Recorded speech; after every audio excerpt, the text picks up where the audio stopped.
I want to begin by saying that we are here as citizens of Malaysia.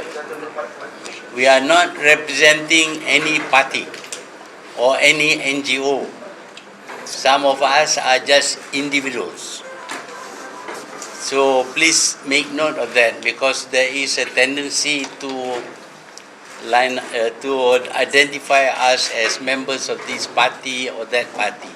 We are the citizens of this country, the citizens who are very concerned about what is happening in Malaysia, particularly with regard to the Prime Minister, Datuk Sri Najib.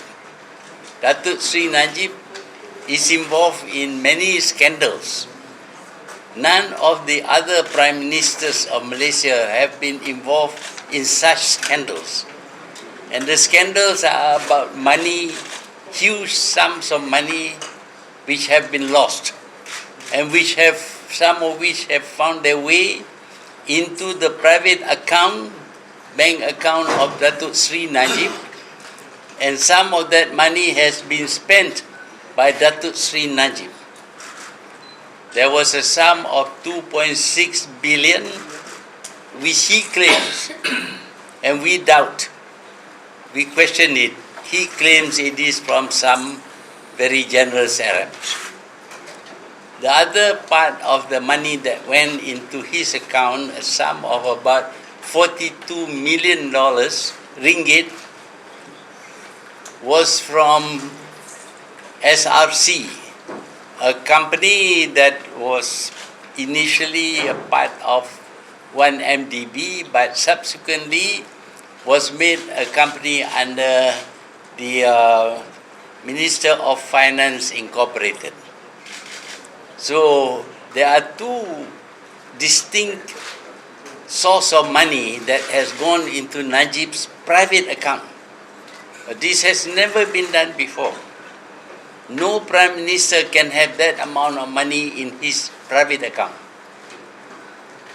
Prime Ministers may accept money for elections, and maybe also for party administration, but they are banked in the name of the party, not of the Prime Minister, and at times, of course, in the name of the trustees of the party.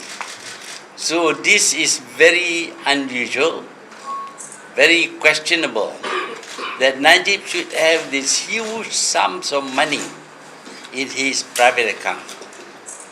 That is with regard to the money in his account, but there are other things which have been identified by PAC in its report, among which is the way money has been moved from company to company, from Cayman Island to British Virgin Island to Hong Kong to Singapore, etc. Currently, Singapore has identified one of their bankers who apparently have been instrumental in moving money from one institution to another and ending up apparently in Najib's account. Switzerland has stated that a sum of 7 billion, huh? 4 billion. I think in the end it was 7 billion. Is a result of some corruption involving 1MDB.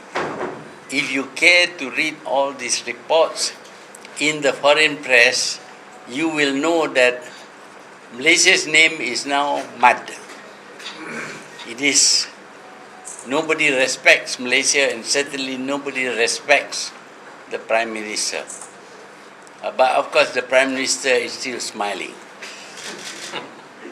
He's, well, I won't say anything about that. So we believe that he must be removed. And as you know, in order to remove him, we have certain provisions in the Constitution, like a vote of non-confidence by Parliament, or reporting him to the police for some wrongful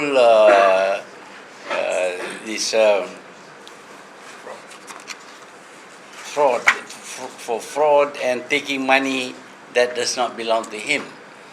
However, if you report him to the police, you will be arrested and jailed, and you have to face a trial in a court of law.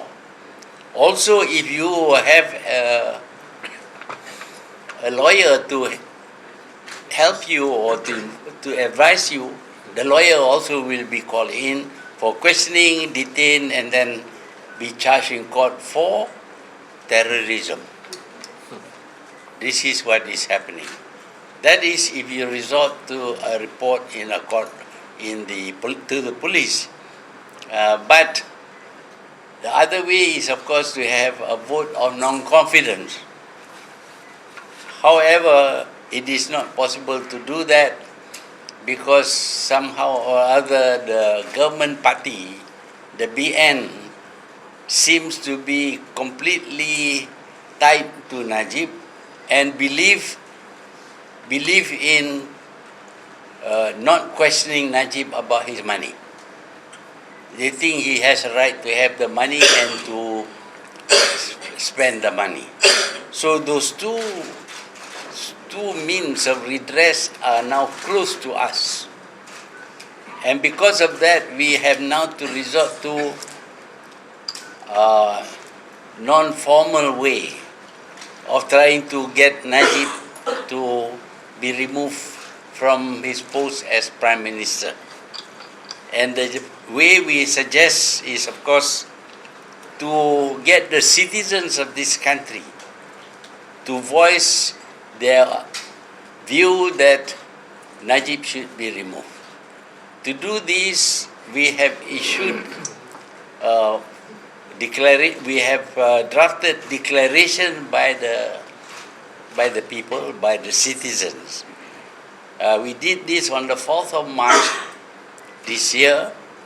It's now 2 months, and within the 2 months, we have collected more than 1 million. Actually, it is 1.07 million online, and another 200,000 on these forms that we distributed. But there are more forms which are being filled up and more things online which we have not been able to check until now. Now, we don't accept just anything. We check every entry, every name, and the signature. We may not always know whether they are genuine or not, but the IC number is there. If they give the name without the IC number, and there are 50,000 of those which give their name but no IC number, we reject. It's not included in the numbers I mentioned just now. Also, there are some online forms where they do not fill in properly. Maybe the names are wrong, and we suspect they are not genuine. We have rejected 253,000 which we think are not genuine. So when I mentioned just now that we have 1,271,000, it is the ones which are checked, and they are here.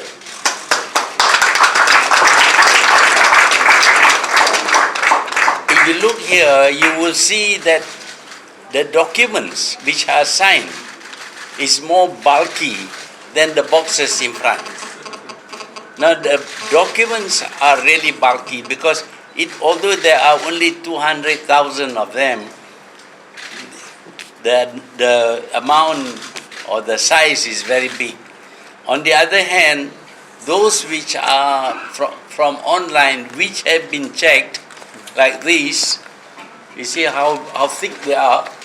These are in the boxes, but of course they have more than one name here. But the names are checked against the IC number. So those boxes contains the online declaration, and the paper, the others are the forms that we distributed, which has been signed and the IC number given.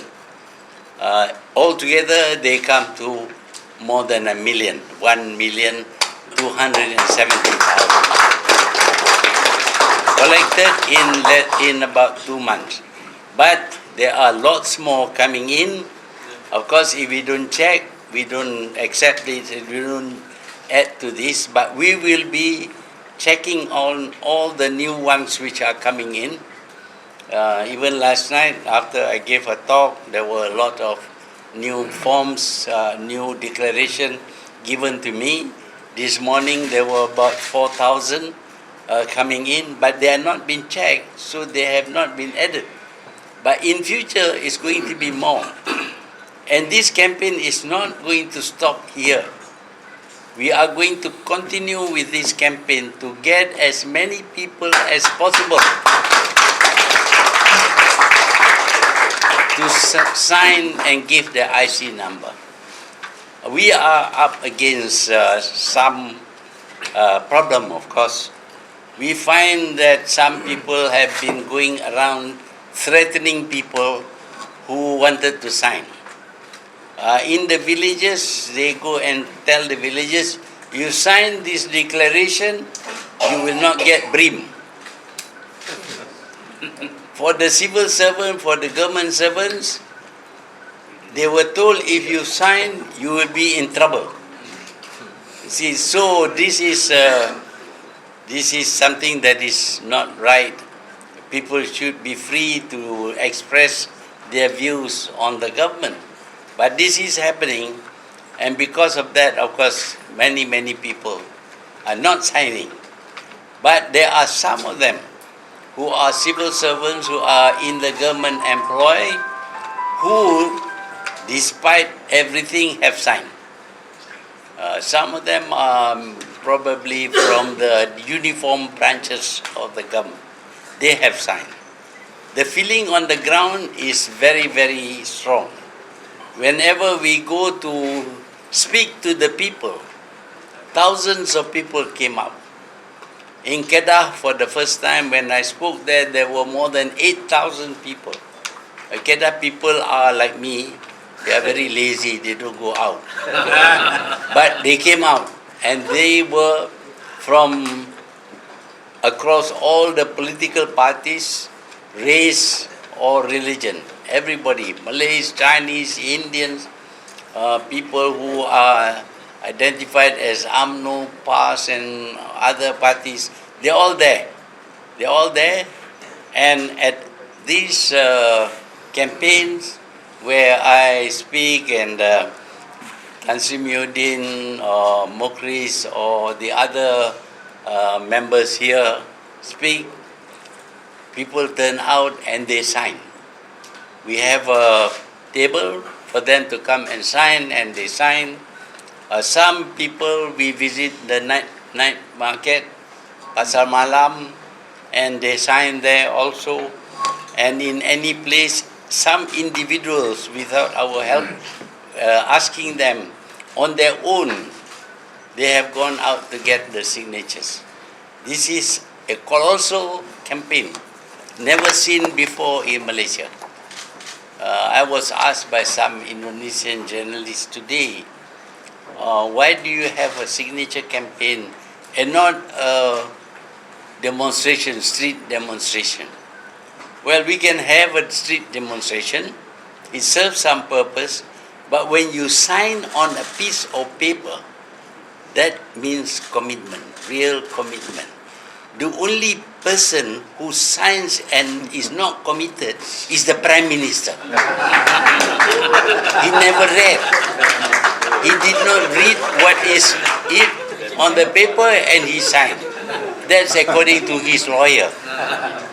So a person who signs a piece of paper with lots of things written on it without reading is actually not fit to become Prime Minister.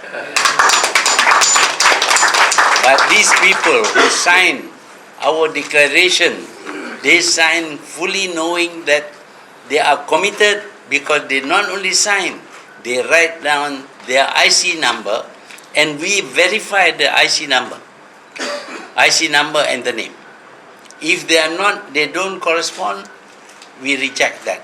We reject as many as 253,000.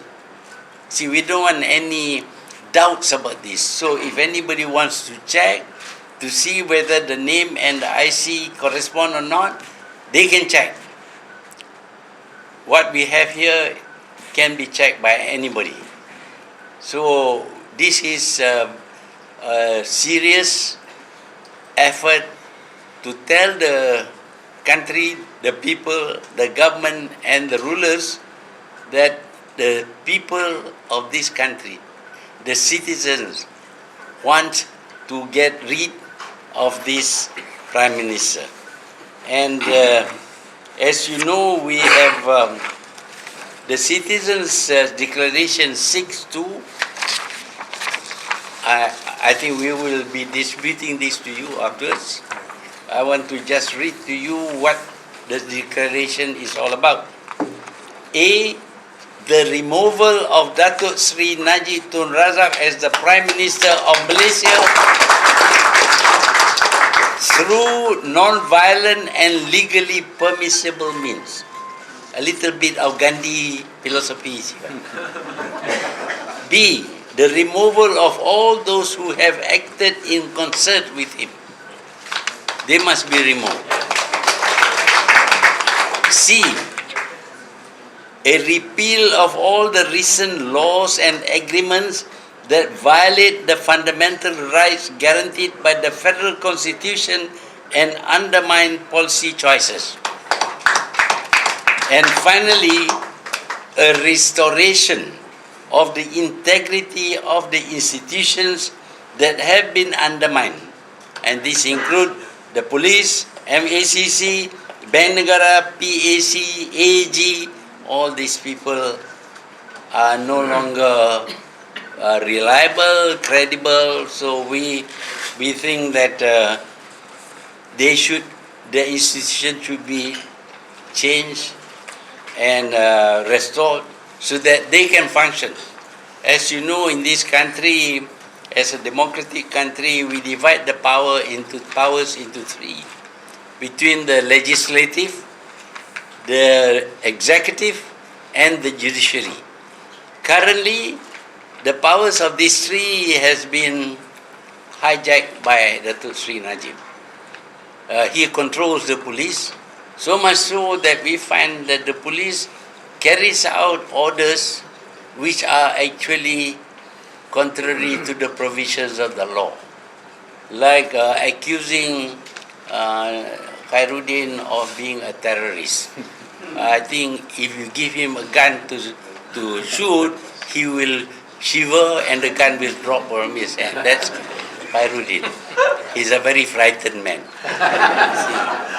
And of course, my lawyer who was advising him, Matthias Chang, he may be able to hold the gun, but he talks too much, so there's no time to shoot.